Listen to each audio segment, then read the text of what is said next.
လုံမဲဆိုတဲ့အတန်တွေတော့ကြားနေရတယ်သို့တော့ဒီလိုမျိုးနိုင်ငံရေးသမားတွေကဘယ်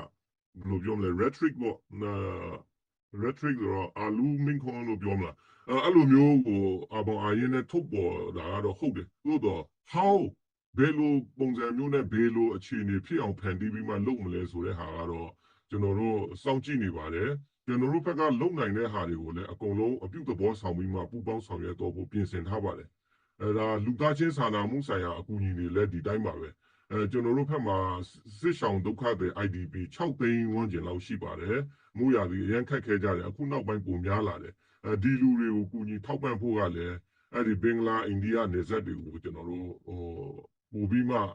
မျောလင့်ထားတယ်ပေါ့။ဒီဘင်္ဂလားအစိုးရအသစ်လက်ထက်မှာဒီကိစ္စတွေကိုကူညီမယ်ဖြည့်ရှင်းမယ်တော့ပြောနေတယ်။သို့တော့ဘယ်ပုံဘယ်နည်းနဲ့ဘယ်လောက်ထိရောက်အောင်ဘယ်လောက်မြန်မြန်ဆန်ဆန်လုပ်လာမလဲဆိုတာကတော့တစ်ဖက်ရဲ့ဆုံးဖြတ်ချက်အပေါ်မှာမူတည်နေပါတယ်။ ဟုတ်ကဲ့ဗိုလ်ချုပ်ကျေးဇူးများတင်ပါတယ်အဲ့တော့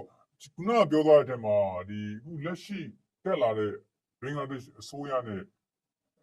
ကိုမျှော်လင့်ချက်ပေါ့နော်မျှော်လင့်ချက်တချို့ရှိတယ်လို့ကျွန်တော်တို့ပြောလို့ရတယ်ခုနပြောသွားတဲ့အထက်မှာတော့ IDP 6သိန်းရှိနေတယ်လို့ပြောပါတယ်ဆိုတော့အာဆီယံအဖွဲ့ကြီးကလည်းသူ့ရဲ့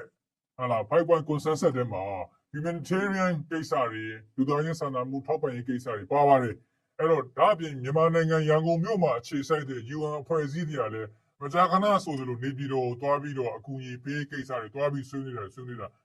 တိတွေ့နေရတာဖြစ်ပါတယ်ဒါပေမဲ့လက်တွေ့မှာ on the ground မှာရခိုင်ပြည်မှာအခုဆိုဒုက္ခရောက်နေတဲ့ဘင်္ဂလားဒေ့ရှ်ကိုရောက်နေတဲ့ဒုက္ခတွေပြီးတော့ခုနဗိုလ်ချုပ်ပြောသွားတဲ့ IDP 6သိန်းရောက်နေတဲ့ရှိနေတဲ့ဆိုတဲ့ကိစ္စတွေပတ်သက်ပြီးဒီတက်ဆိုင်ရာအဖွဲ့အစည်းတွေက UN ပါဝင်တက်ဆိုင်ရာအဖွဲ့အစည်းတွေအာဆီယံဘလို့အကူအညီတွေလာပြီးတော့ပေးတာရှိလဲAA နဲ့ဘလို့ဆက်သွယ်မှုတွေရှိလဲဆိုတော့ကျွန်တော်သိချင်တယ်ဒီမေခွန်ကတော့တကယ်မေးတင်တဲ့မေခွန်ဖြစ်တယ်သို့တော့ဖြေတဲ့လူကတော့ဖြေတင်တဲ့လောက်ပဲဖြေပေးပါမယ်ဘာဖြစ်လို့ဆိုတော့ UN အဖွဲ့အစည်းတွေရဲ့ဒီ protocol အရပေါ့သူကအစိုးရနဲ့တရားဝင်လက်မှတ်ထိုးထားတယ်ဒီနိုင်ငံကိုဝင်မယ်ဆိုရင်ဒီနိုင်ငံရဲ့ဥပဒေကိုလေးစားပြီးမှဒါအတိအကျလိုက်နာရမယ်ဆိုတဲ့ protocol တွေရှိပါတယ်ဒီအကန့်အသတ်တွေကြောင့်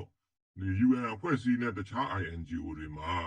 ဒါခီးသွားဖို့အတွက်ပါမိတ်တွေလျှောက်ရတယ်ပြီးမှတခုခုကိုပို့မယ်ဆိုရင်လည်းပဲသူတို့မျက်စိအောက်ကနေတရားဝင်လှုပ်ဆောင်ရတယ်ဒီလိုမျိုး formal လှုပ်ဆောင်ချက်တွေကတကယ်မြေပြင်မှာလိုအပ်နေတဲ့အခြေအနေတွေနဲ့လုံးဝကိုက်ညီမှုမရှိပါဘူးသူတို့ကတော့ဒီတော်လန်ရေးနဲ့ပဋိပက္ခတွေကိုအကြောင်းပြပြီးမှဒီလူထုတစ်ခုလုံးကိုတင်ကြုံပြီးပြစ်ဒဏ်ပေးတဲ့ပုံစံမျိုးကိုသူတို့လုပ်နေတာဖြစ်တယ်မြန်မာပြည်တပြည်လုံးကိုလည်းပိတ်ဆို့ပြီးမှဒါအညာဒေသတွေရောတခြားဒီကချင်ဘက်တွေမှာရောအများကြီးပေါ့ဒါမျိုးပိတ်ဆို့ထားတာတွေကရှိတယ်သို့တော့သူတို့မှာတော့နေဆက်ကနေထိုင်လျောက်ရနေကြတယ်ရခိုင်ဘက်မှာကြတော့ရေချောင်းရောအကုန်လုံးကိုပိတ်လိုက်တဲ့အချိန်မှာတော်တော်လေးကိုခက်ခဲကြပါတယ်ငကိုကလေးကလည်းဆင်းရဲစီးပွားရေးနှိမ့်ပါတဲ့ဒေသတွေဖြစ်တယ်ဒီအထက်မှာဒီ UN အဖွဲ့အစည်းတွေကကျွန်တော်တို့လည်းသူတို့ကို reach out လုပ်တာပေါ့စကားတွေပြောတဲ့အချိန်မှာနေပြည်တော်ရန်ကုန်တွေမှာရုံးဖွင့်ထားတဲ့အဖွဲ့အစည်းတွေကသူ့ရဲ့သဘောတူညီချက်တွေကိုကြော်ပြီးမှမလုပ်ရဲမကန်ရဲဖြစ်နေတာပေါ့ဒါကြောင့်ကျွန်တော်တို့ကသူတို့ကိုလည်းအကြံပေးတဲ့ဟာတွေရှိပါတယ်မင်းတို့ရဲ့ဒီ formality တွေပေါ့အဲ့ဒါတွေကိုလိုက်နေမယ်ဆိုရင်တကယ်မြေပြင်မှာဖြစ်နေတဲ့ဟာတွေကအကုန်လုံး formal တွေမဟုတ်ဘူး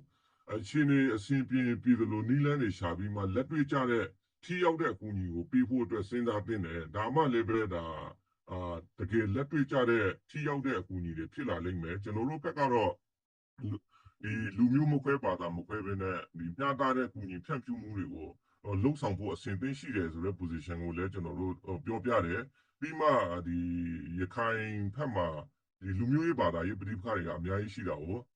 အဲ့ဒီထဲမှာ level ဝါဒဖြန့်နေတဲ့ဟာတွေတော့အများကြီးပေါ့သို့တော်လည်းပဲကျွန်တော်တို့ထိန်းချုပ်တဲ့နေမြေတွေမှာဒီလူမျိုးရေးဘာသာရေးပဋိပက္ခတွေဘာမှမရှိဘဲနဲ့မြန်မာစစ်တပ်ရှိတဲ့နေရာမှာပဲဒီပဋိပက္ခတွေမိတောက်နေတယ်ဆိုတဲ့ဟာကိုထောက်ပြပြီးမှကျွန်တော်တို့ဟာနှင်းနဲ့ချီပြီးမှအလုံးနဲ့သက်တွေပြခဲ့ပြီးဖြစ်တယ်နောက်ဒီဒေသတွေကိုလည်းကျွန်တော်တို့ထိန်းချုပ်လာတာနဲ့အများပို့ပြီးမှတည်ငြိမ်အောင်ကြိုးစားပြီးမျှတတဲ့အကူအညီတွေပူပေါင်းဆောင်ရွက်တော့ဖြစ်တယ်ဆိုတဲ့ဟာတွေအားလုံးကျွန်တော်တို့အမြဲတမ်းပြောနေပါတယ်